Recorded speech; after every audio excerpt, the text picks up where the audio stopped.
व्याख्यामुद्रां करसरसिजैः पुस्तकं शङ्खचक्रे बिभ्रद्भिन्न स्फटिकरुचिरे पुण्डरीके निषण्णः अम्लानश्रीरमृतविशदेरं शुभिप्लावयन् मामाविर्भूयादरङ्गमहिमा मानसेवागधीशः नमस्ते प्राणेश प्रणतविभवायामनिमगाः नमः स्वामिन् रामप्रियतमनमन् गुरुगुण नमस्तुभ्यं भीमप्रबलतमकृष्णेष्ट भगवन् नमः श्रीमन्मध्वप्रदिश सुदर्शन्नो जय जय श्रीगुरुभ्यो नमः नारायणं सुरगुरुं जगदेकनाथं भक्तप्रियं सकललोकनमस्कृतं च त्रैगुण्यवर्जितमजं विभुमाद्यमीशं वन्दे भवद्घ्नम् अमरासुरसिद्धवन्द्यं नारायणं नमस्कृत्य नरं चैव नरोत्तमं देवीं सरस्वतीं व्यासं ततो जयमुदीरये ವೇದವ್ಯಾಸುರ ಮಹಾಭಾರತದ ಚಿಂತಕರಿಗೆ ವಂದನೆಗಳು. ಶಾಂತಿ ಪರ್ವದ 290ನೆಯ ಪ್ರವಚನ. ಮತ್ತೆ ಭೀಷ್ಮರು ಶಿಷ್ಯನಿಗೆ ಗುರು ಹೇಳಿದ ಈ ಜೀವ ದೇವನ ಈ ಸೃಷ್ಟಿ ವೈಭವದ ವಿಶ್ವದ ಚಿಂತನೆಗಳನ್ನು ಮತ್ತೆ ಬಿತ್ತರಿಸಿದ್ದಾರೆ. ಅನೇಕ ಆಯಾಮಗಳಲ್ಲಿ ಮಾತುಗಳನ್ನು, ಪ್ರಕೃತಿಯ ಮಹಿಮೆಗಳನ್ನು ನಮ್ಮ ಮುಂದೆ ಅವರು ಹೇಳುತ್ತಾರೆ. ಹೀಗೆ ಧರ್ಮರಾಜನಿಗೆ ತಿಳಿಸುವ ಭೀಷ್ಮರು ಅತ್ಯಂತ ಸಂಕೀರ್ಣವಾದ ಕೆಲವು ಚಿಂತನೆಗಳೊಂದಿಗೆ, ಮಾತುಗಳೊಂದಿಗೆ ಕೇಳುವಾಗ ನಮಗೆ ಅದೇ ಮತ್ತೆ 24 ತತ್ವಗಳ ಲಹರಿಗಳನ್ನೇ ಕೇಳಿಕೊಂಡಾಗ ಆದರೂ ಅನೇಕ ಚಿಂತನೆಗಳನ್ನು ಅವರು ನಮ್ಮ ಮುಂದೆ ಕೊಟ್ಟಿದ್ದಾರೆ. ಮನುಷ್ಯನ ಸ್ವಭಾವ ಅದು ಬದಲಾಗದೇ ಇರುವಂಥದ್ದು, ಅದರಲ್ಲೇ ಬಹು ವಿಧ ಇದೆ ಎನ್ನುವ ಚಿಂತನೆಯ ಜೊತೆಯಲ್ಲಿ ಅವರೆಷ್ಟರ ಮಟ್ಟಿನಲ್ಲಿ ಬಿಡುಗಡೆಗೆ ಸಮರ್ಥರು ಅಲ್ಲ, ಹೌದು, ಇವನ್ನೆಲ್ಲ ಹೇಳುತ್ತಾ ತತ್ ಕಾರಣೇನ ಸಂಯುಕ್ತಂ ಕಾರ್ಯಸಂಗ್ರಹಕಾರಕಂ. ಕಾರಣ ನಮ್ಮ ಸ್ವಭಾವ, ಅದಕ್ಕನುಗುಣವಾಗಿ ನಡೆಸತಕ್ಕಂತಹ ಕರ್ಮಗಳು, ಅದಕ್ಕೆ ಬರತಕ್ಕಂತಹ ಲಾಭಗಳು, ಆ ಕಾರಣದಿಂದ ಉಂಟಾಗಿರತಕ್ಕ ಕಾರ್ಯ ಪುಣ್ಯ ಪಾಪಗಳು, ಇದಕ್ಕೆ ಅನುಗುಣವಾಗಿ ಹೊತ್ತುಕೊಳ್ಬೇಕಾಗಿರತಕ್ಕ ದೇಹಗಳು, ಇವೆಲ್ಲವನ್ನು ನಡೆಸಿಕೊಡುವವನು ಭಗವಂತ. ಏನಯತದ್ ವರ್ತತೆ ಚಕ್ರಂ ಅನಾದಿ ನಿಧರಂ ಮಹತ್. ಇದು ಬಹಳ ಸಮಯದಿಂದ ನಡೀತಾ ಇರತಕ್ಕಂತಹ ಚಕ್ರ. ಪ್ರತಿಯೊಬ್ಬನಿಗೂ ಒಂದು ದಿನ ಇದರ ಕೊನೆ ಇದೆ. ಇದನ್ನು ನಡೆಸಿಕೊಡುವವನಿಗೆ ಎಂದೂ ಸಹ ಹುಟ್ಟಿಲ್ಲ, ಸಾವು ಇಲ್ಲ. ಹಾಗಾಗಿ ಅಂತಹ ಭಗವಂತನಿಂದಾಗಿ ಇಡೀ ಜಗತ್ತು, ಚಕ್ರ, ಸಂಸಾರ, ಈ ಹುಟ್ಟು ಸಾವುಗಳು, ಸೃಷ್ಟಿ ಲಯಗಳು ನಿರಂತರವಾಗಿ ನಡೀತಾ ಇವೆ. ಏನ ಸ್ವಭಾವ ಸದ್ಭಾವ, ಯಾವ ಭಗವಂತನಿಂದಾಗಿ ನಮಗೆ ಇಂತಹ ಸ್ವಭಾವಗಳು ಇವೆಯೋ ಅಂದರೆ ಬಂದದ್ದಲ್ಲ, ಇರುವುದು ಅಂತ.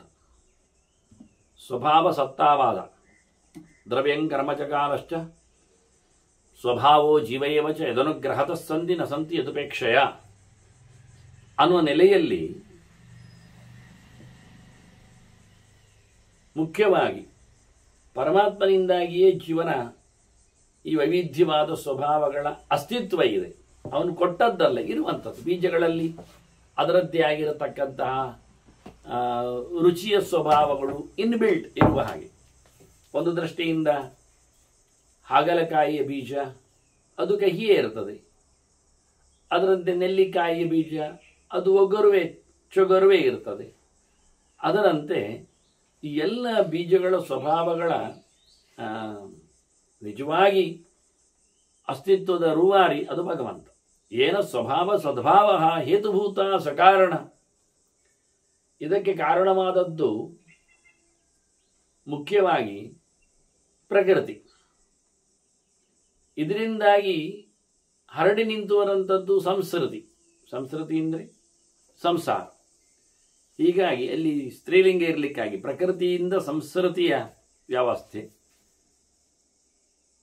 ಹೀಗೆ ಒಟ್ಟಾರೆ ನೋಡಿಕೊಳ್ಳುವಾಗ ಏವಂ ಪ್ರಾಕೃತ ವಿಸ್ತಾರ, ಈ ಪ್ರಕೃತಿಯಿಂದ ನಿರ್ಮಿತವಾದ ಈ ಪ್ರಪಂಚದ ದೇಹದ ಸೃಷ್ಟಿಯ ಈ ಒಂದು ವೈಭವ ಇದು ಆಶ್ರಿತ್ಯ ಪುರುಷಂ ಪರಂ, ಇದು ನಿಂತದ್ದು ಪರಮಾತ್ಮನನ್ನು ಆಶ್ರಯಿಸಿಕೊಂಡೆ. ಪರಂ ಪುರುಷಂ ಆಶ್ರಿತ್ಯ ಪ್ರಾಕೃತ ವಿಸ್ತಾರ ಏವಂ.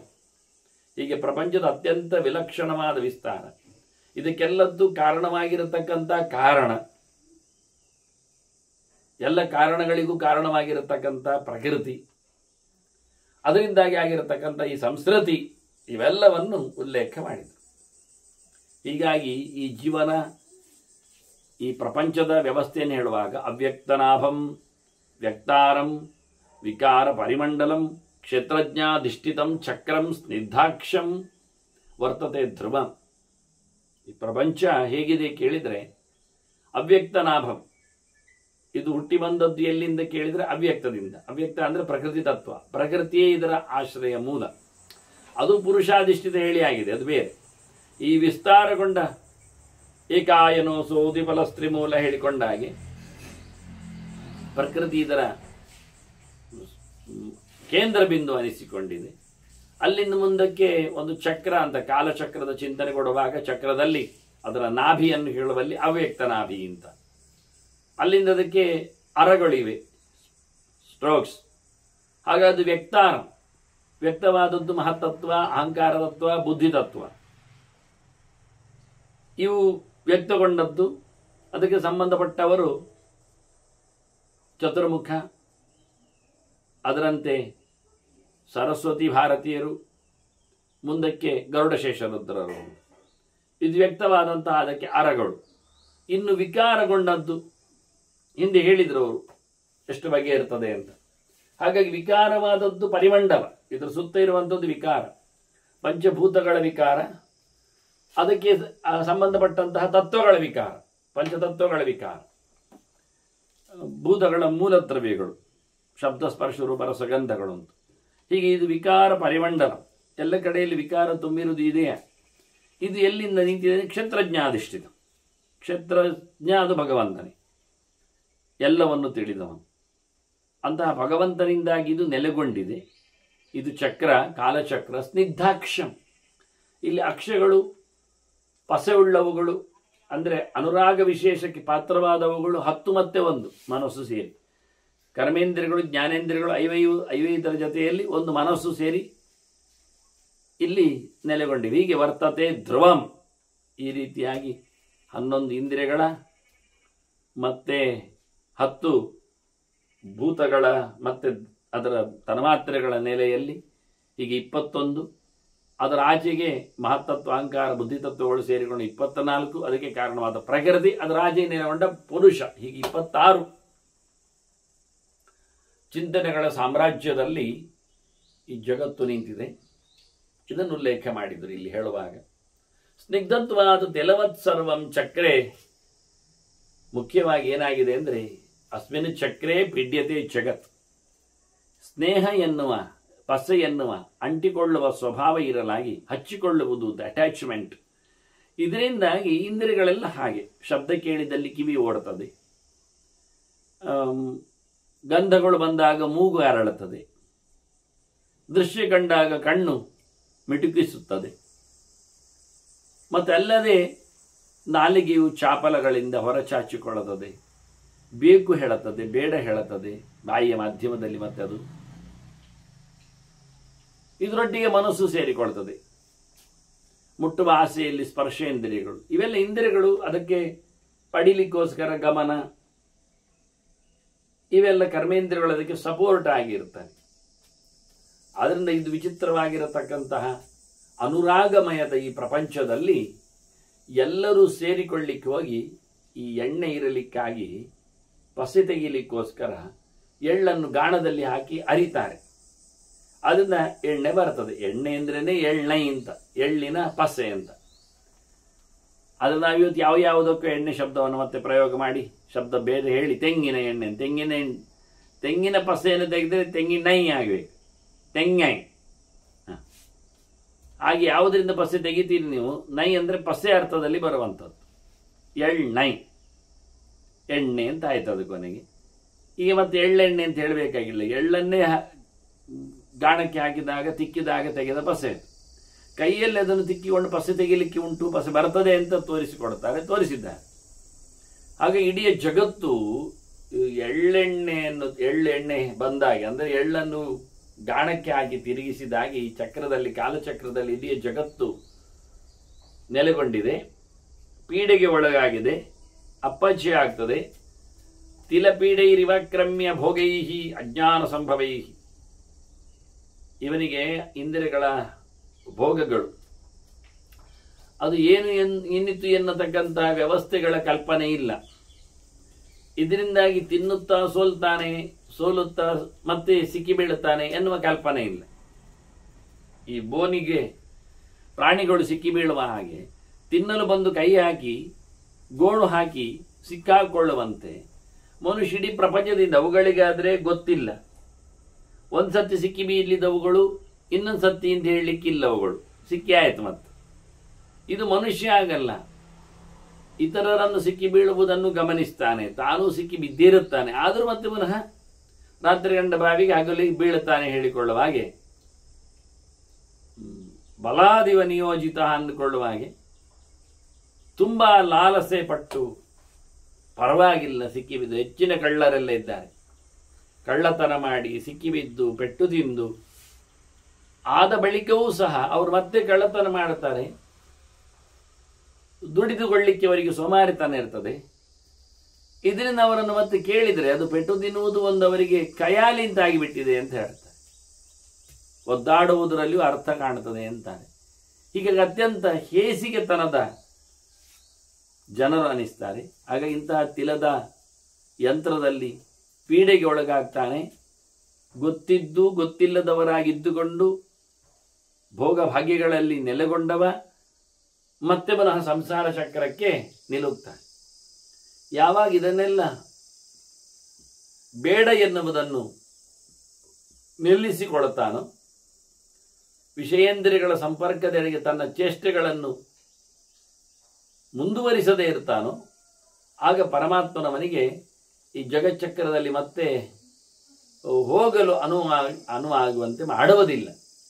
ದೇವರು ಅದನ್ನು ಸಹ ಚಕ್ರವನ್ನು ತಿರುಗಿಸುವುದನ್ನು ಅವನ ವಿಷಯದಲ್ಲಿ ನಿಲ್ಲಿಸ್ತಾನೆ. ಪ್ರಾಣೋ ನಾಯಂ ಹಿ ಶಾಂತೇತು ವಿರೋಧಾತ್ ಪ್ರತಿಪಾಲನಂ, ಪಾಲನಂ ಪ್ರತಿ ವಿರೋಧಾತ್ ಶಾಂತಿ. ಪರಮಾತ್ಮ ಇವನನ್ನು ಇಲ್ಲಿ ಜಗತ್ತಿನಲ್ಲಿ ಮತ್ತೆ ಇರಲಿಕ್ಕೆ ಕೊಡುವುದನ್ನು ಇಷ್ಟಪಡದೆ ಅವನಲ್ಲಿಂದ ತೆರಳಲೋಸುಗ ಮಾಡಿದ ಪ್ರಯತ್ನವನ್ನು ಕಂಡು ಅವನ ಈ ಲೋಕದ ಚೇಷ್ಟೆಗಳನ್ನೆಲ್ಲ ನಿಲ್ಲಿಸ್ತಾನೆ.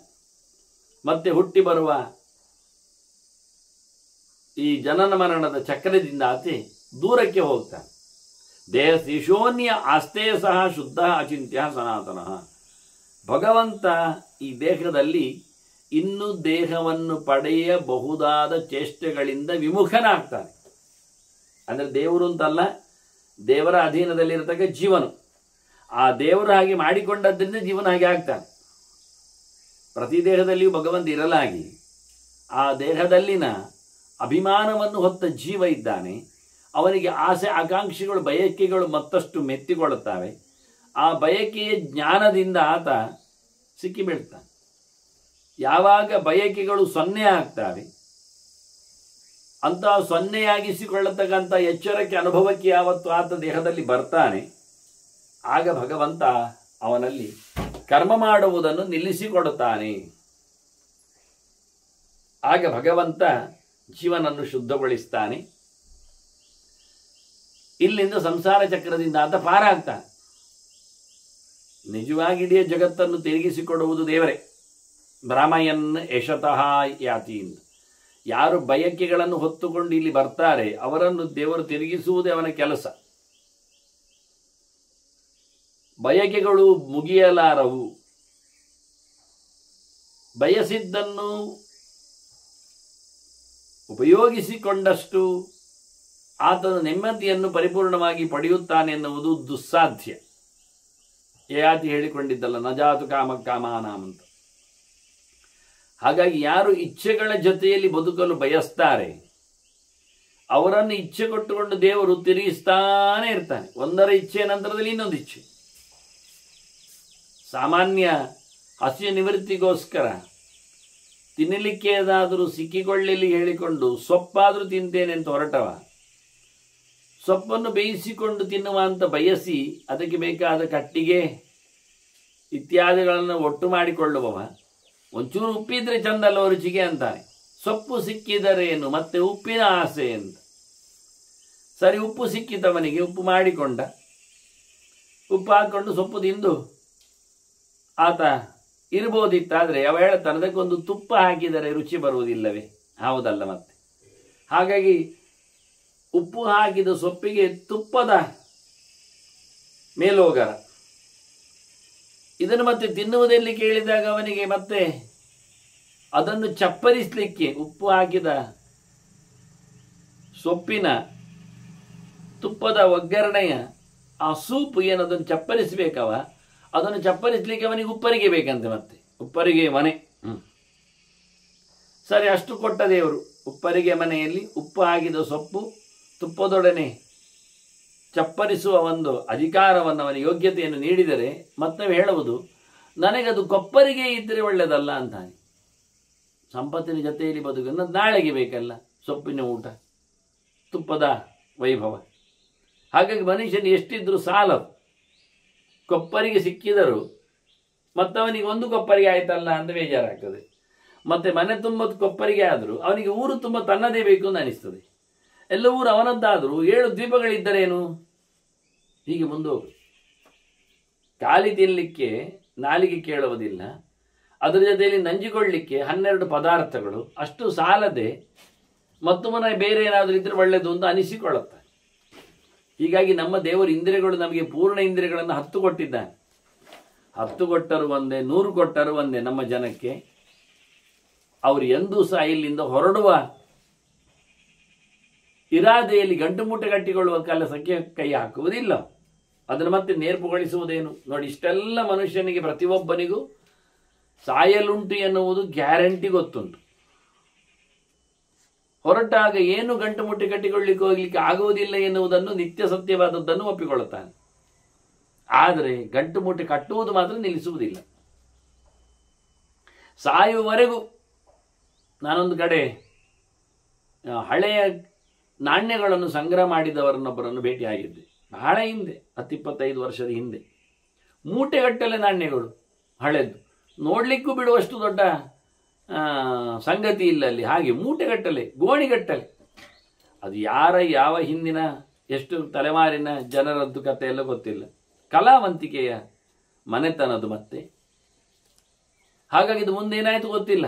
ನನ್ನ ಕಾಲದಲ್ಲಿ ಅವರ ಕಣ್ಣು ಮುಚ್ಚುವ ಕೆಲಸ ಆಗಿತ್ತಾದ್ದರಿಂದ ಅದಕ್ಕೆ ಸಂಬಂಧಪಟ್ಟವರು ವಾರಸುದಾರರು ಎಷ್ಟೋ ಜನ ಇದ್ದಿದ್ದಾರೆ. ಅದರದ್ದು ಹೇಗೆ ವಿನಿಯೋಗ ಆಗ್ತದೆ? ಆ ಕಾಲದಲ್ಲಿ ಅದನ್ನು ಉಳಲಾರದೆ, ಉಪಯೋಗಿಸಿಕೊಳ್ಳಲಾರದೆ ಒಟ್ಟು ಮಾಡಿರಬೇಕು. ಈಗ ನಾವೊಂದೊಮ್ಮೆ ಗುರುತಿಗಾಗಿರಲಿ ಇಂಥ ಹಳೆಯ 1000ದ ಒಂದು ನೋಟನ್ನು ಇಟ್ಟುಕೊಂಡಿದ್ರೆ ಅದೀಗ ಯಾರು ತಗೊಳ್ಳುವುದಿಲ್ಲ. ಅದರ 1000 ಬೆಲೆ ಹೋಯ್ತೆ. ನಮ್ಮ ಕೈಯಲ್ಲಿ ಅದು ಖಾಲಿ ಒಂದು ವ್ಯಾಲ್ಯೂಲೆಸ್ ಆದ ಒಂದು ಪೇಪರ್ ತುಂಡು. ಅದರದನ್ನು ಆಂಟಿಕ್ ಪೀಸ್ ಆಗಿ ಯಾರಿಗಾದರೂ ಸಂಗ್ರಹಕಾರಿ ಬೇಕಾದರೆ 10,000ಕ್ಕಿಂತಲೂ ಮಿಗಿಲಾದ ರೇಟಲ್ಲಿ ಮಾರಬಹುದು. ಅದು ವಿಷಯ ಬೇರೆ. ಆದರೆ ಸಾಯುವವರೆಗೂ ಇಟ್ಕೊಂಡವರು ಇರ್ತಾನೆ. ಏನು ಮಾಡ್ತೀರಾ? ಶೀಲಾಗದ ಸ್ಟ್ಯಾಂಪ್ಗಳೇನು, ಇನ್ನಿತರ ವಸ್ತುಗಳೇನು. ಹೀಗಾಗಿ ಮನುಷ್ಯ ತಾನು ಸಾಯ್ತಾನೆ ಅಂತ ಗೊತ್ತಿದ್ರು ಅದರ ಮುಂದಿನವರು ಏನು ಮಾಡ್ತಾರೆ ಗೊತ್ತಿಲ್ಲ. ಎಲ್ಲ ಒಟ್ಟು ಸೇರಿ ಹಿಡಿಗೆಯಲ್ಲಿ ಹಾಕಿ ಅದನ್ನು ಬೆಂಕಿಗೆ ಹಾಕ್ಬೋದು. ಅವರಿಗೇನು ಸ್ಟ್ಯಾಂಪಿನ ವ್ಯಾಲ್ಯೂ ಗೊತ್ತು? ಹಳೆಯ ಸ್ಟ್ಯಾಂಪ್ಗಳು, ಹಳೆಯ ನಾಣ್ಯಗಳು ಅಂತ, ಹಳೆಯ ನೋಟುಗಳು ಅಂತ ಹೇಳಿ ಅವರದ್ದೇನೆ ಒಳ್ಳೆಗೆ ಹಾಕಿ ಒಂದು ಕಾಫಿ ಮಾಡಿ ಕುಡ್ದ. ಆದರೆ ಮನುಷ್ಯ ಒಟ್ಟು ಮಾಡುವುದನ್ನು ಬಿಡುವುದಿಲ್ಲ. ಇದೇ ಆಸೆ ಹೇಳ್ತಾನೆ. ಯಶತಃ, ಇಚ್ಛೆ ಪಟ್ಟು ಬದುಕುವವನಿಗೆ, ಬೇಕುಗಳ ಜೊತೆಯಲ್ಲಿ ಬದುಕುವವನಿಗೆ ದೇವರು ತಿರುಗಿಸ್ತಾನೆ ಇರ್ತಾನಂತೆ. ಮತ್ತೆ ಸಿಕ್ಕುವ ಹಾಗೆ ಮಾಡ್ತಾನೆ, ಇನ್ನು ಉಂಟಾಗಿ ಮಾಡ್ತಾನೆ.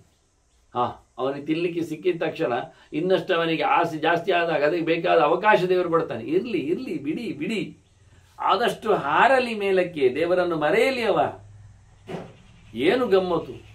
ತಿಂದು ತೇಗಿ ಸೋಮಾರಿತನದಿಂದ ಜಗತ್ತನ್ನು ಕೊಳ್ಳೆ ಹೊಡೆದುಕೊಂಡು ವೈಭವದಲ್ಲಿ ಇರುವವರಿಗೆ ಭಗವಂತ ಮತ್ತಷ್ಟು ಸಂಪತ್ತು ಕೊಡ್ತಾನೆ. ಅದನ್ನು ನೋಡಿ ಸಾಧನೆ ಮಾಡುವವನೇ ಸಾಧನೆ ನಿಲ್ಲಿಸ್ತಾನೆ, ವಿರೋಧಿಸ್ತಾನೆ, ಬೇಡ ಅನಿಸಿಕೊಳ್ಳುತ್ತಾನೆ. ಅದನ್ನ ಭಗವಂತ ಬೇಕು ಅಂತಲೇ ಮಾಡೋದು. ಆದಷ್ಟು ಬೇಕುಗಳ ವ್ಯಕ್ತಿಗಳನ್ನು ಬಹಳಷ್ಟು ಬೇಕುಗಳು ಕೊಟ್ಟು ಮೇಲಕ್ಕೆ ಏರಿಸ್ತಾನೆ. ಭ್ರಾಮಯನ್ ಯಶತಃ ಯಾತಿ ಕಾಲಚಕ್ರ ಸಮನ್ವಿತ.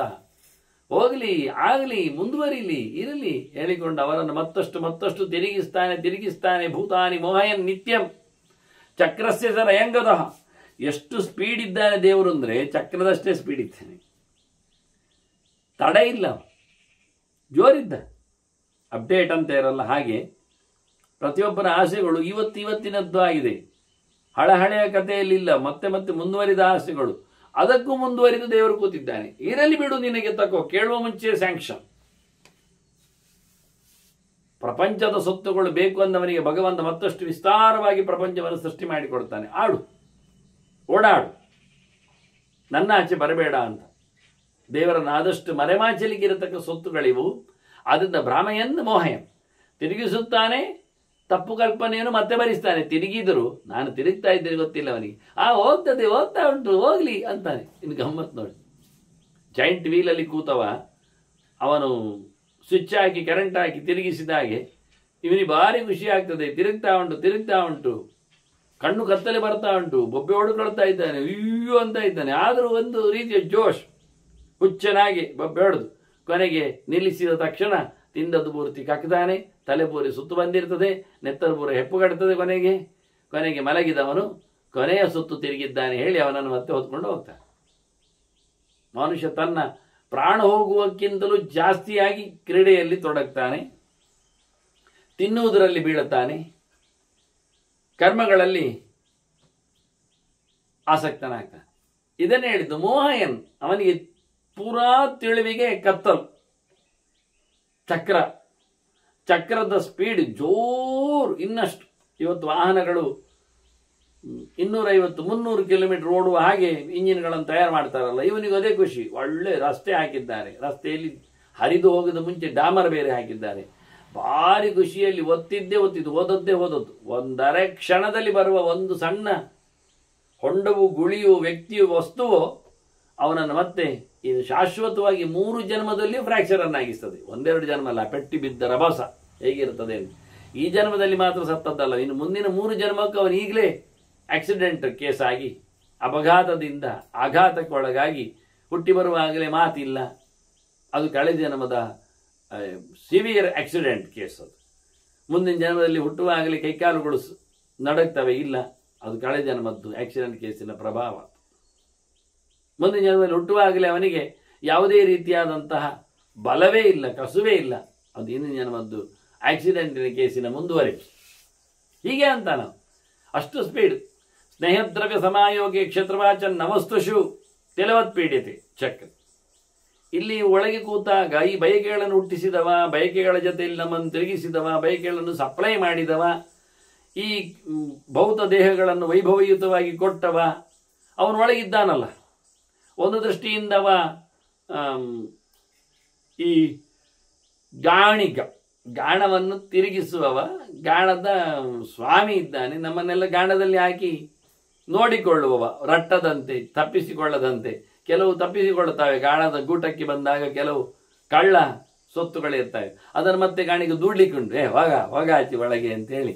ಬಹಳ ಚೆನ್ನಾಗಿರುತ್ತದೆ ಅದು. ವೈಭವಯುತವಾಗಿ ತಪ್ಪಿ ಹೋಗುವುದು, ಅವ ಒಂದು ಕಡ್ಡಿಯಲ್ಲಿ ದೂಡಿ ಬಿಡುದು, ಹೋಗಿಡು ಒಳಗೆ ಅಂತ.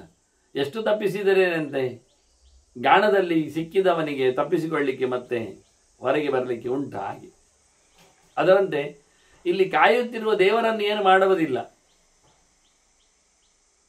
ಕ್ಷೇತ್ರದಲ್ಲಿ ವೈಭವದ ಭೋಗಗಳ ಪಾಕ ಮಾಡಿದವನು ಅವನನ್ನು ರಕ್ಷಣೆ ಮಾಡುತ್ತದೆ.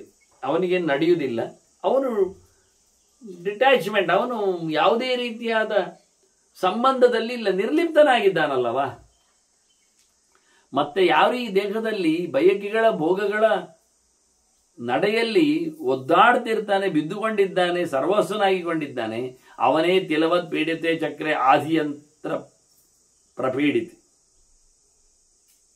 ಈ ರೋಗಗಳ ರಾಶಿಯಲ್ಲಿ ಸಿಕ್ಕಿ ಹಾಕಿದವನಾಗಿ, ಅದೊಂದು ರೋಗ ಅವನಿಗೆ ಕೈಯಾಲಿ ಹೇಳಿದೆ.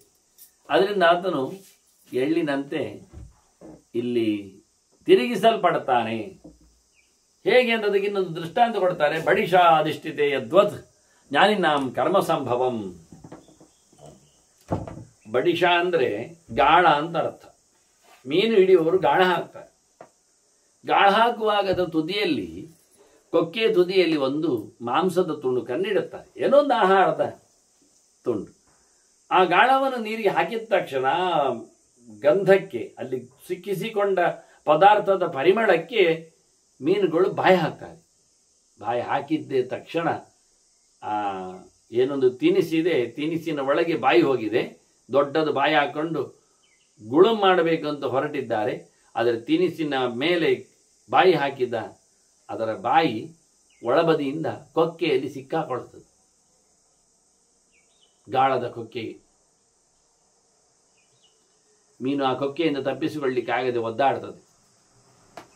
ಒದ್ದಾಡುವ ಹೊತ್ತಿನಲ್ಲಿ ತಿನ್ನುವ ತುಂಡು ಹೊಟ್ಟೆಯೊಳಗೆ ಹೋಗಿರುವುದಿಲ್ಲ, ಹೊಟ್ಟೆಯೊಳಗೆ ಹೋದರೂ ಅದರ ಸುಖದ ಅನುಭವ ಇರುವುದಿಲ್ಲ.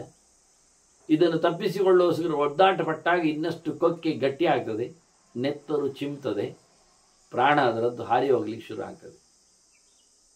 ಅಷ್ಟು ಅದ್ಭುತವಾಗಿ ನೀರಿನಲ್ಲಿ ಸಂಚರಣ ಮಾಡಿಕೊಂಡ ಮೀನು ಕ್ಷಣ ಮಾತ್ರದಲ್ಲಿ ಒಂದು ಆಸೆಗೆ, ತಿನ್ನುವ ಚಾಪಲಕ್ಕೆ ಬಾಯಿ ಹಾಕಿ ಮುಟ್ಟಿ ನೋಡಲಿಕ್ಕೆ ಕೈ ಇಲ್ಲ ಅವುಗಳಿಗೆ. ನೋಡಿ, ಯೋಚನೆ ಮಾಡಿ, ಎಂಥದ್ದು ಅಂತ ಅದನ್ನು ಪರೀಕ್ಷಿಸಿಕೊಳ್ಳಲಿಕ್ಕೆ ಮುಟ್ಟಿ ನೋಡುವೊಮ್ಮೆ, ಕಾಲಲ್ಲಿ ಅದನ್ನು ಕುಟ್ಟಿ ನೋಡುವ, ಏನಾಗಲಿಲ್ಲ. ಕೇವಲ ಒಂದೇ ಇರುವುದು ಅವುಗಳಿಗೆ, ಪೂರ್ಣವಾದಂತಹ ಕರ್ಮವನ್ನು ನಡೆಸುವ ಇಂದ್ರಿಯ ಅಂದರೆ ಬಾಯಿ ಒಂದೇ.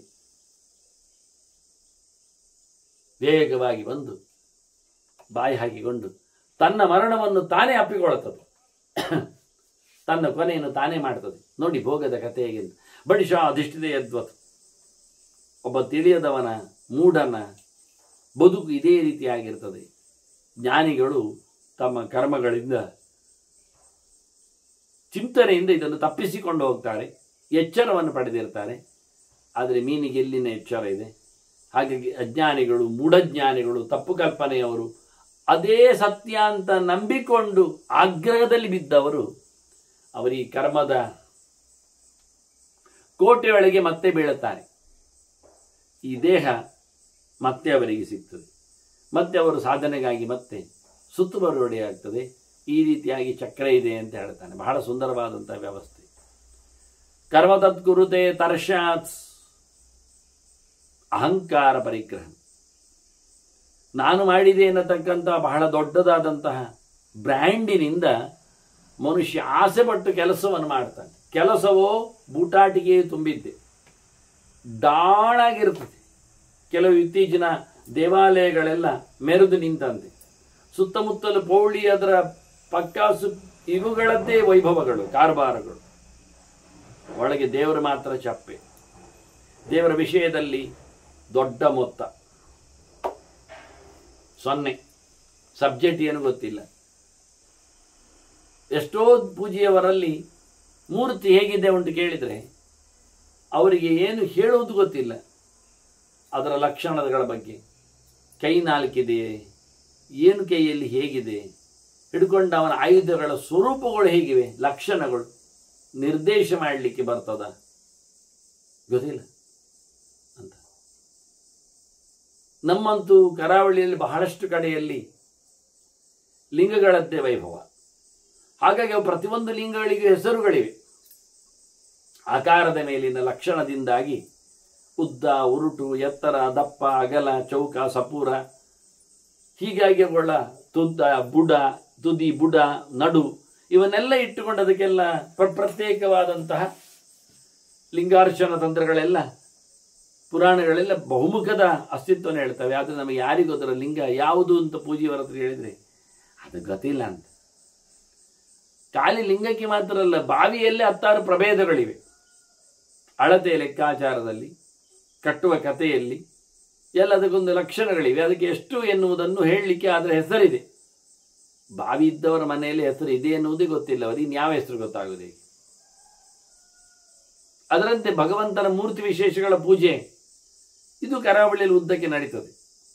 ಅದು ದೇವರ ಸರ್ವವ್ಯಾಪ್ತನ ವಿಷ್ಣುವಿನ ಮೂರ್ತಿ ಅಂತೇಳಿ ಪೂಜೆ ಮಾಡುವ ಕ್ರಮ. ಅದರಿಂದ ವಿಷ್ಣು ಮೂರ್ತಿ ಅಂತ. ನಿಜವಾಗಿ ಯಾವುದು ಅದು ವಿಷ್ಣುವಿನ ಮೂರ್ತಿ? ಅದು ಕೇಶವನ, ಅದು ಮಧುಸೂದನನ, ಅದು ದಾಮೋದರನ, ಅದು ಪದ್ಮನಾಭನ, ಅದು ವಾಸುದೇವನ, ಯಾವುದು ಗೊತ್ತಿಲ್ಲ. ಅಲ್ಲ, ಚಕ್ರಶಂಕ ಗದೆ ಹಿಡಿದಿದೆ ಪದ್ಮ. ಹೌದು, ಚಕ್ರಶಂಕ ಗದಾ ಪದ್ಮ ಹಿಡಿದಿದೆ. ಅದು ಹೇಗೆ ಹಿಡಿದಿದೆ? ಅದು 4 ಹಿಡಿದದ್ದೇ ಎಲ್ಲ ರೂಪಗಳೇ, 24 ರೂಪಗಳು. ಅದರಲ್ಲಿ ಯಾವ ಪ್ರಕಾರದಲ್ಲಿ ಉಂಟು ನೋಡಿ, ಆ ರೂಪವನ್ನು ಹೇಳಬೇಕು. ಇದು ಪೂಜೆ ಮಾಡುವವರಿಗೂ ಗೊತ್ತಿಲ್ಲ, ಅಲ್ಲದಿದ್ರು ದೇವಸ್ಥಾನಗಳಿಗೆ ಬಳವಳಿ ಕೊಡುವವರಿಗೂ ಗೊತ್ತಿಲ್ಲ. ಅವ್ರು ಹೇಳ್ತಾರೆ ನಮಗೆ ಎಂದ ಗೊತ್ತಾಗಬೇಕಂತಿಲ್ಲ, ಅವ್ರು ಮಾಡ್ತಾರೆ, ನಾವು ಕೊಡುದು ಅಂತಾರೆ. ಹೀಗಾಗಿ ಅಲ್ಲಿನ ಬಹುದೊಡ್ಡ ದೇವಾಲಯದಲ್ಲಿನ ಸೊತ್ತುಗಳೆಲ್ಲ ವಿನಿಯೋಗ ಆಗುವುದು ದೇವರ ಸೇವೆಯಲ್ಲಿ ಹೆಚ್ಚಿಗೆ ಅಲ್ಲ, ದೇವರ ಸೇವೆಗೆ ಅಂತ ಹೇಳಿಕೊಂಡವರ ಸೇವೆಯಲ್ಲಿ ಬಹಳ ಹೆಚ್ಚು ರೀತಿಯಲ್ಲಿ ಸಾಂಸ್ಕೃತಿಕ ವೈಭವಗಳಿಗೆ, ಕಾರ್ಯಕ್ರಮಗಳಿಗೆ ಮೀಸಲಾಗ್ತಾರೆ. ಇನ್ನೇನಾದರೂ ಕೈ ತೊಳಿಲಿಕ್ಕೆ ತಿಂದು ಅಷ್ಟೇ, ಖಾಲಿ ಮಾಡೋದು, ಊಟದಲ್ಲಿ ಖಾಲಿ ಆಗ್ತದೆ. ಪ್ರಸಾದ ಅಂತ ಹೇಳ್ತಾರೆ, ಅದೇ ದೊಡ್ಡ ಪ್ರಸಾದ ಅಲ್ಲ, ಅದು ಚಾಪಲ ಒಂದು ದೃಷ್ಟಿಯಿಂದ ನೋಡ್ಲಿಕ್ಕೆ ಹೋದರೆ. ಈ ರೀತಿಯಾಗಿ ಬಹಳ ವಿಚಿತ್ರವಾಗಿರತಕ್ಕಂತಹ ತನ್ನ ಕರ್ಮದ ಸುತ್ತ ಬರತಕ್ಕಂಥ ಕರ್ಮಗಳನ್ನು ಬೂಟಾಟಿಕೆಯಲ್ಲಿ ತೋಡಿಕೊಂಡು ಮಾಡ್ತಾ ಬಂದಿದ್ದಾರೆ. ಹೀಗಾಗಿ ಅವರಿಗೆ ದೇಹ ಬರಲಿಕ್ಕೆ ಶುರುವಾಗ್ತದೆ. ಕಾರ್ಯಕಾರಣ ಸಂಯೋಗೆ ಸಹೇತು ಉಪವಾದಿತ.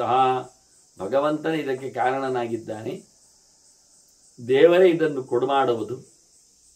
ಹಾಗಾಗಿ ಅವನು ಬಹುಬಗೆಯ ದೇಹಗಳನ್ನು ಪಡೆಯುತ್ತಾ ಕರ್ಮಗಳ ಸಂತಾನದಲ್ಲಿ ಸಿಲುಕಿ ಹೋಗ್ತಾನೆ.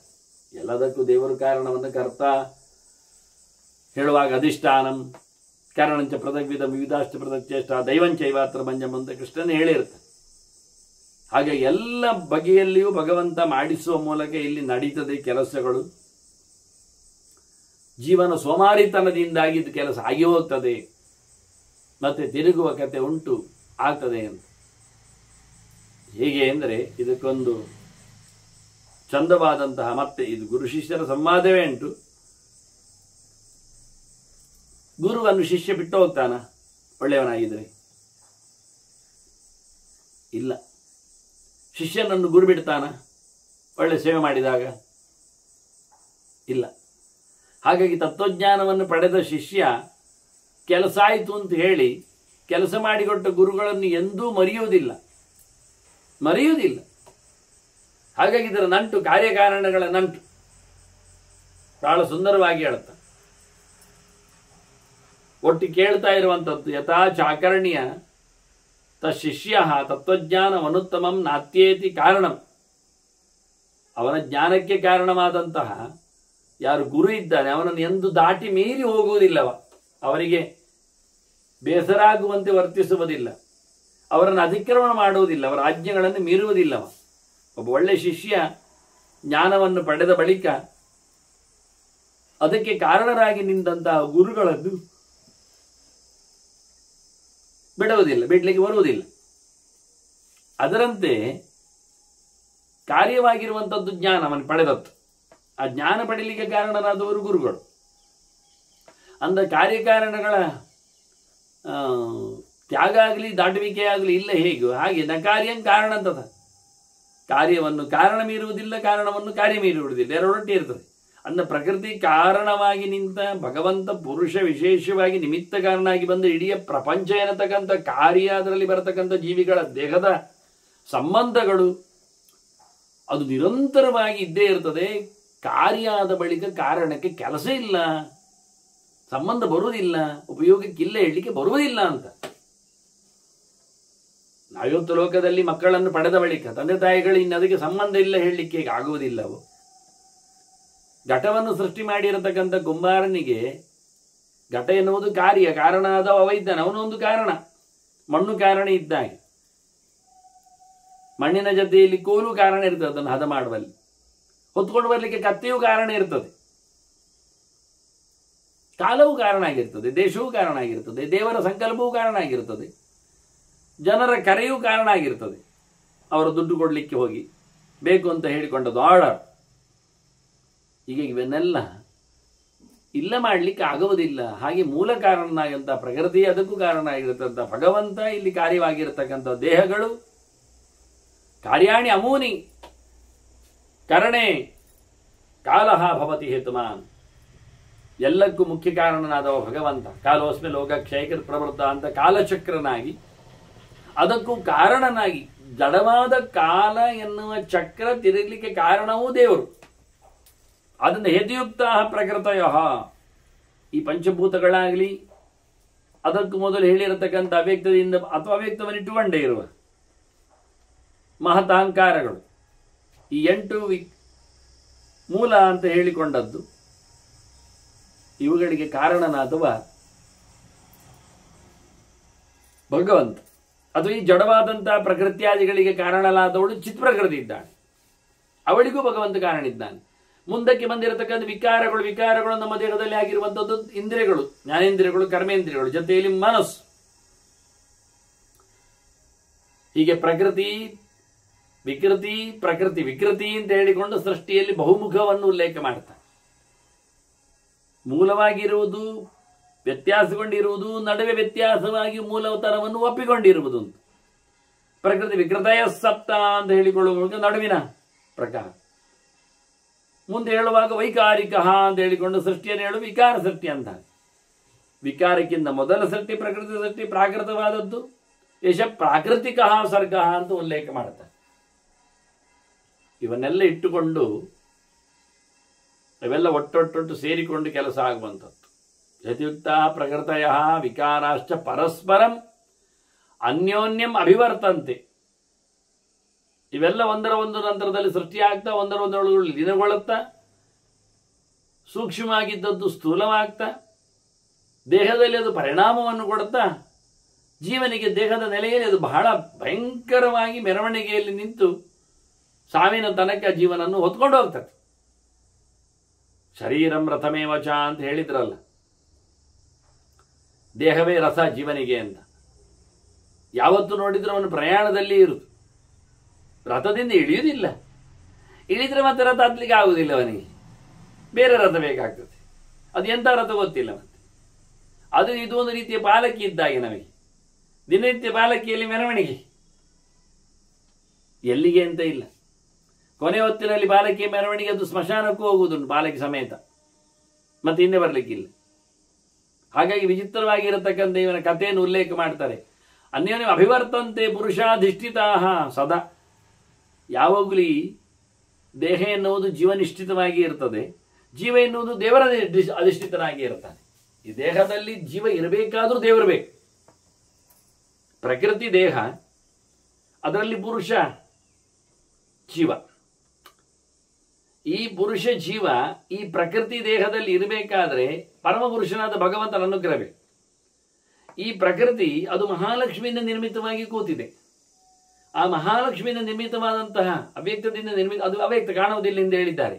ಅದರಿಂದ ವ್ಯಕ್ತವಾಗಿರುವಂಥದ್ದು ಮಹತ್ತತ್ವ, ವಿಜ್ಞಾನಮಯ ಕೋಶ, ಚತುರ್ಮುಖಾಧಿಷ್ಠಿತವಾದದ್ದು ಜೀವ. ಆ ಜೀವನ ಅಭಿಮಾನಿಯಾದಂಥ ಕಲಾಭಿಮಾನಿಯಾದ ಬ್ರಹ್ಮ. ಅದರಂತೆ ಈ ಎಲ್ಲ ಇಂದ್ರಿಯಗಳನ್ನು ಇಟ್ಟುಕೊಂಡು ಜೀವ ಈ ದೇಹದಲ್ಲಿ ಕೆಲಸ ಮಾಡಬೇಕಾದ್ರೆ ಮನಸ್ಸು ಪ್ರಧಾನವಾಗಿರುವುದರಿಂದ ಆ ಮನಸ್ಸಿನ ಮರುದ್ರ ಅವನು ಸೃಷ್ಟಿಯಾದದ್ದು ಮತ್ತೆ ಮಹತ್ತತ್ವದಿಂದ. ಮಹತ್ತತ್ವದಿಂದ ಬಂದಿರತಕ್ಕಂಥ ಬುದ್ಧಿಯ ಕಾರಣ ಆಗಿರತಕ್ಕ ಸರಸ್ವತಿ, ಅವಳಿಂದ ಸೃಷ್ಟಿಯಾಗಿರತಕ್ಕದ್ದು ಮನಸ್ಸು, ಮನೋಭಿಮಾನಿಯಾದಂಥ ರುದ್ರದೇವ. ಹೀಗಾಗಿ ಇವರೆಲ್ಲ ಒಂದರ ಒಂದು ಒಳಗೆ ಒಂದರ ಒಂದು ಸೇರಿಕೊಂಡು ವಿಶಿಷ್ಟವಾಗಿರತಕ್ಕಂಥ ನೆಲೆಯಲ್ಲಿ ನೇರ್ಪುಕೊಂಡಿದ್ದಾರೆ ಅಂತ ಹೇಳುತ್ತಾ, ಯಾವನು ಇಲ್ಲಿನ ರಾಜಸ ತಾಮಸ ಭಾವಗಳಿಂದ ದೂರ ಹೋಗ್ತಾನೆ, ಕೆಟ್ಟದು ಮಾಡದೆ, ಮಾಡಬೇಕಾದ್ದನ್ನು ಮಾಡದೆ ಬಿಡದೆ ಒಳ್ಳೆಯದನ್ನು ಮಾಡ್ತಾ ಇದ್ದಾಗ, ಕೆಟ್ಟದು ಮಾಡುವುದು ಎನ್ನುವುದು ತಾಮಸ, ಮಾಡಬೇಕಾದ ಒಳ್ಳೆಯದನ್ನು ಮಾಡದೆ ಇರುವುದು ಎನ್ನುವುದು ರಾಜಸ, ಮಾಡಬೇಕಾದ್ದನ್ನು ಮಾಡ್ತಾ ಇರುವುದದು ಸಾತ್ವಿಕ.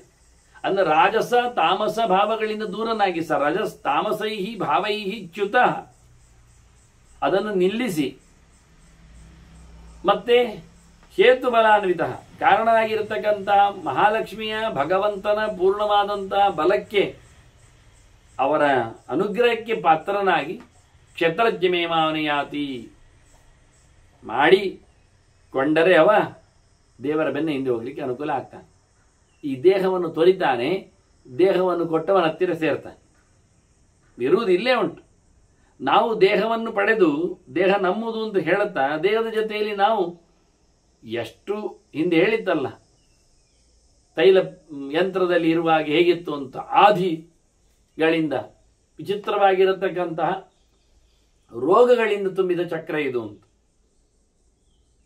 ಆ ರೋಗಗಳೊಟ್ಟಿಗೆ ನಾವು ಕಾಂಪ್ರಮೈಸ್ ಮಾಡಿಕೊಂಡು ದೇಹವನ್ನು ಎಳ್ಕೊಂಡು ಹೋಗ್ತಾನೆ ಜೀವ. ದೇಹ ಜೀವನನ್ನು ಮೆರವಣಿಗೆ ಮಾಡಬೇಕು ಅಂತಿದ್ರೆ ಜೀವ ದೇಹವನ್ನು ಎಳ್ಕೊಂಡೋಗಿ ಮೆರವಣಿಗೆ ಮಾಡ್ತಾನೆ.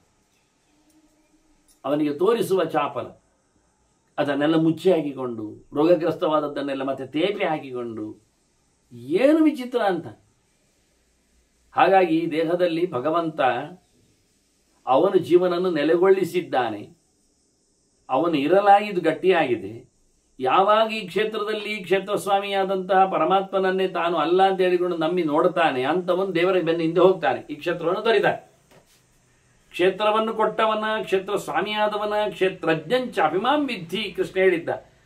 ಸರ್ವಕ್ಷೇತ್ರೇಶು, ಎಲ್ಲಾ ಕ್ಷೇತ್ರಗಳಲ್ಲಿಯೂ ಎಲ್ಲಾ ದೇಹಗಳಲ್ಲಿಯೂ ನಾನು ತಿಳ್ಕೊಂಡವನಿದ್ದೇನೆ ಅಂತ ಯಾರು ತಿಳ್ಕೊಳ್ಳುತ್ತಾನೆ, ಅವನ ಬೆನ್ನ ಹಿಂದೆ ಸಾಕ್ತಾನೆ, ಅವನಿಗೆ ಮತ್ತೆ ಈ ಕ್ಷೇತ್ರ ದೇಹ ಬರುವುದಿಲ್ಲ. ಹೇಗೆ ಕೇಳಿದರೆ ಪಾಂಸುರು ವಾತೇರಿತು ಆಯ್ತು.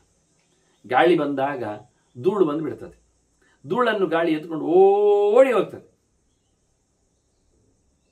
ಹಾಗೆ ದೇವರ ಬೆನ್ನ ಹಿಂದೆ ಇವನು ಹೋಗ್ಲಿಕ್ಕೆ ಬರ್ತದೆ ಇಲ್ಲ ರೀ. ಗಾಳಿ ಧೂಳನ್ನು ಎಳೆಯುವುದು ನೆಲದಲ್ಲಿದ್ದಾಗಲ್ವ? ಹೌದು. ಆಕಾಶದಲ್ಲಿದ್ದಾಗ ಗಾಳಿ ಬೀಸಿದಾಗ ಮಣ್ಣೆಯಲ್ಲಿ ಬರ್ತದೆ.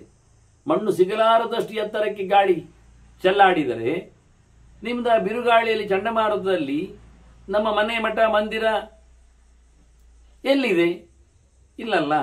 ಹಾಗಾಗಿ ಆಕಾಶದಲ್ಲಿದ್ದ ಗಾಳಿ ಎಷ್ಟು ಶುದ್ಧವಾಗಿರ್ತದೆ, ಏನನ್ನು ಕೊತ್ಕೊಂಡು ಕಿತ್ಕೊಂಡೆಲ್ಲ ಹೋಗುವುದಿಲ್ಲ. ಅದೇ ರೀತಿಯಾಗಿ ನೆಲದಲ್ಲಿದ್ದ ಗಾಳಿ ಮಾತ್ರವೇ ಎಲ್ಲವನ್ನು ಕಬಳಿಸಿಕೊಳ್ಳುವಂತೆ ಈ ದೇಹದ ಕತೆ, ಈ ಜೀವನ ಬಗೆ, ಈ ಭಗವಂತನ ಚಿಂತನೆ ಅಂತ. ನಚತೈಹಿ ಸ್ಪೃಶ್ಯತೆ ಭಾವ ನತೇ ತೇನ ಮಹಾತ್ಮನ. ವಿಕಾರಗಳು ಯಾವತ್ತವನನ್ನು ಮುಟ್ಟುವುದಿಲ್ಲ. ಅವನ ಶುದ್ಧ ಸ್ವಭಾವಕ್ಕೆ ವಿಕಾರಗಳಿಂದ ಯಾವತ್ತು ಪೆಟ್ಟು ಬೀಳುವುದಿಲ್ಲ. ಯಾವಾಗ ವಿಕಾರಗಳನ್ನೆಲ್ಲ ಜೀವ ಪರಮಾತ್ಮನನ್ನು ತಿಳಿದು ದೇವರ ತನದಿಂದಾಗಿ ದೊಡ್ಡವನಾಗಿ ಅದನ್ನು ಮುಟ್ಟದಂತೆ ಮಾಡಿಕೊಳ್ಳುತ್ತಾನೆ, ಆಗ ಸರಜಸ್ಕಃ ಅರಜಸ್ಕಶ್ಚ ಸವೈವಾಯು ಭವೇದ್ಯತ. ಹೇಗೆ ಅದೇ ಗಾಳಿ ನೆಲದಲ್ಲಿದ್ದಾಗ ಮಣ್ಣಿನೊಡನೆ ಇರ್ತದೆ, ನೆಲ ಬಿಟ್ಟಾಗ ಮಣ್ಣನ್ನು ತಪ್ಪಿಸಿಕೊಳ್ಳಿರ್ತದೆ, ಅದೇ ರೀತಿಯಾಗಿ ಇವ ವಿಕಾರಗಳ ಜೊತೆಯಲ್ಲಿ ಇದ್ದಾಗ, ಸ್ಪರ್ಶವನ್ನು ಪಡೆದಾಗ ವಿಕಾರಿಯಾಗಿ ರಾಜಸ ತಾಮಸಗಳಿಂದ ಸೋದಿರ್ತಾನೆ, ಶುದ್ಧ ಸ್ವಭಾವಗಳನ್ನು ಕೆಳಚಿಕೊಂಡಿರ್ತಾನೆ. ಯಾವತ್ತಿವನ್ನು ಗಾಳಿ ನೆಲವನ್ನು ಬಿಟ್ಟಿರ್ತದೆ, ಶುದ್ಧವಾದ ಸಂಚಾರದಲ್ಲಿ ಆಕಾಶದಲ್ಲಿರ್ತದೆ, ಅದೇ ರೀತಿಯಾಗಿ ಇವ ಮೇಲಿನ ಸ್ತರಕ್ಕೆ ಅವನು ಅಂಟಿಕೊಂಡಾಗ, ಭಗವಂತನನ್ನು ಕಾಣಲಿಕ್ಕೆ ತೆರಳಿದಾಗವ ಎಲ್ಲ ಕೆಳಗಿನ ತತ್ವಗಳನ್ನೆಲ್ಲ ಆತ ಬಿಟ್ಟು ಬಿಡುತ್ತ. ಇದೇ ದೊಡ್ಡ ವಿಷಯ. ತಥೈತದಂತರಂ ವಿದ್ಯಾ. ಇದೇ ದೇವರು ಮತ್ತು ಜೀವನಿಗೆ ಇರತಕ್ಕ ವ್ಯತ್ಯಾಸ ಅಂತ ತಿಳ್ಕೊ. ದೇವರು ಇಲ್ಲಿದ್ದುಕೊಂಡು ಲೇಪವನ್ನು ಪಡೆಯದೇ ಇದ್ದಾನೆ. ಅವನು ಆಕಾಶದಲ್ಲಿನ ಗಾಳಿಯಂತೆ. ಜೀವ ಇಲ್ಲಿದ್ದುಕೊಂಡು ತನ್ನದು ಹೇಳಿಕೊಂಡು ಅಹಂಕಾರ ಭಾವದಿಂದ ಸೊರಗ್ತಾ ಇದ್ದಾನೆ. ಹಾಗಾಗಿ ಅವನು ನೆಲದಲ್ಲಿ ಇರತಕ್ಕಂತಹ ಗಾಳಿಯಂತೆ ಆಗಿಬಿಡ್ತಾನೆ, ವಿಕಾರಗಳ ಜೊತೆಯಲ್ಲಿಯೇ ಸೋಲ್ತಾ ಇದ್ದಾನೆ. ಆದ್ದರಿಂದ ಗಾಳಿಗೆ ಮಣ್ಣು ಅಂಟಿಕೊಳ್ಳುವುದಿಲ್ಲ, ಅಂಟುವ ಕತೆ ಅಲ್ಲ, ಅಂಟುವ ಸ್ವಭಾವ ಇಲ್ಲ. ಆದರೆ ನೆಲದಲ್ಲಿ ಬೀಸಿದಾಗ ಗಾಳಿಯೊಟ್ಟಿಗೆ ಮಣ್ಣು ಹಾರಿದೆ. ಅದರಂತೆ ಇವ, ಅದಕ್ಕೆ ರಜಸ್ಸು ಅನ್ನೋದು. ರಜಸ್ಸು ಅಂದರೆ ಧೂಳು ಅಂತಲ ಅರ್ಥ. ಹಾಗೆ ಇವನು ರಜಸ್ಸು ತಮಸ್ಸನ್ನು ಕಳಚಿಕೊಂಡಿದ್ರೆ ಇವ ಶುದ್ಧವಾದ ಗಾಳಿಯಂತೆ ಆಗ್ತಾನೆ. ಅದನ್ನ ದೇವರು ಮತ್ತು ಸತ್ವಕ್ಷೇತ್ರಜ್ಞಯೋರ್ ಬುಧಾಹ ತದೈತ ನಂತರಂ ಮಿಥ್ಯ. ಜೀವನಿಗೂ ದೇವರಿಗೂ ಏನು ವ್ಯತ್ಯಾಸ ಹೇಳಿದ್ರೆ, ಇರುವುದಿಬ್ಬರು ಒಂದೇ ದೇಹದಲ್ಲಿ ಕ್ಷೇತ್ರದಲ್ಲೇ ವಾಸ ಆದರೂ ಅವನಿಗೆ ಕ್ಷೇತ್ರಜ್ಞಾನ ಜೀವನಿಗಿಲ್ಲ, ಸರ್ವಕ್ಷೇತ್ರಜ್ಞಾನ ದೇವರಲ್ಲಿ ಇದೆ. ಕ್ಷೇತ್ರದ ಮೇಲೆ ಅಭಿಮಾನ ಜೀವನಿಗಿದೆ, ಸರ್ವಾಭಿಮಾನ ತ್ಯಾಗದಲ್ಲಿ ಭಗವಂತ ಇದ್ದಾನೆ. ಕ್ಷೇತ್ರವನ್ನು ನಂಬಿ ಕ್ಷೇತ್ರದೇ ತನ್ನದು ಹೇಳಿಕೊಳ್ಳುವ ಒಂದು ಮೋಹದಲ್ಲಿ ಭ್ರಮೆಯಲ್ಲಿ ಜೀವ ಕೂತಿದ್ರೆ ದೇವರು ಭ್ರಮಾತೀತನಾಗಿದ್ದಾನೆ. ಈ ಕ್ಷೇತ್ರವನ್ನು ಬಿಡಲಾರದ ಸಂಗತಿಯಲ್ಲಿ ಬಿಡಬಾರದು ಅಂತ ಹೇಳಿಕೊಂಡು ಒದ್ದಾಡಿಕೊಂಡು ಆದರೂ ಅಲ್ಲೇ ಕೂತಿರ್ತಾನೆ. ಇನ್ನೊಂದು ಕ್ಷೇತ್ರಕ್ಕಾಗಿ ಜೀವ ಅಂತಾದರೆ ಕ್ಷೇತ್ರವನ್ನೆಲ್ಲ ಒಪ್ಪಿಕೊಳ್ಳದೆ ದೂರದಲ್ಲಿ ನಿಂತವ ಭಗವಂತ ಇದ್ದಾನೆ. ಹಾಗೆ ಒಂದೊಮ್ಮೆ ಅರ್ಥ ಮಾಡಿಕೊಂಡವ, ಅರ್ಥ ಆಗಿಸಿಕೊಂಡ ಬಳಿಕ ಈ ಕ್ಷೇತ್ರದ ವಿಕಾರಗಳನ್ನೆಲ್ಲ ಮರೆತು ಬಿಟ್ಟು ಹಾಕಿ ಭಗವಂತನನ್ನು ಅನುಸರಿಸಿ ಅವನ ಬೆನ್ನ ಹಿಂದೆ ಹೋಗ್ಲಿಕ್ಕೆ ಶುರು ಮಾಡ್ತಾನೆ. ಹೀಗೆ ಕ್ಷೇತ್ರಕ್ಕೂ ಕ್ಷೇತ್ರಸ್ವಾಮಿಯಾದ ಜೀವನಿಗೂ ಅದನ್ನು ನಡೆಸಿಕೊಡತಕ್ಕಂಥ ಭಗವಂತನಿಗೂ ಇರುವ ವ್ಯತ್ಯಾಸಗಳನ್ನು ಸ್ಪಷ್ಟವಾಗಿ ತಿಳಿದುಕೊಂಡರೆ ಅದನ್ನು ಸುಮ್ಮನೆ ತಿಳಿಲಿಕ್ಕೆ ಆಗುವುದಿಲ್ಲ. ನೀವು ಹೇಳಿ ಆಯ್ತಲ್ಲ ಸುಮಾರು ಸರ್ತಿ ಅಂದ್ರೆ ಅಭ್ಯಾಸಾತ್ ಸತತಾಯುಕ್ತ. ಅದನ್ನು ಮತ್ತೆ ಮತ್ತೆ ಕೇಳಿದರೆ ಮಾತ್ರ ಅಭ್ಯಾಸ ಆಗುವುದು, ಅನುಸಂಧಾನಕ್ಕೆ ಸಿಗುವುದು. ವಿವಿಧ ರೀತಿಯಿಂದ ಅದನ್ನು ಚಿಂತನೆ ಮಾಡಿದಾಗ ಮಾತ್ರ ಯೋಚನೆಗೆ ಸರಿಯಾಗಿ ಬರುವುದು. ಅಭ್ಯಾಸವು ಒಂದು ವಿಶೇಷವಾದಂತಹ ಒಂದು ಕತೆ ಹೇಳುವ ರೀತಿ. ಮನದಟ್ಟಾಗುವಂತೆ ಮಾತಾಡಲಿಕ್ಕೆ ಮತ್ತೆ ಮತ್ತೆ ಹೇಳಬೇಕಾಗುತ್ತೆ, ಮತ್ತೆ ಮತ್ತೆ ಬೇರೆ ಬೇರೆ ಶಬ್ದ ಗೆರೆಗಳಿಂದ ಅದನ್ನು ಅನುಸಂಧಾನ ಮಾಡಬೇಕಾಗ್ತದೆ.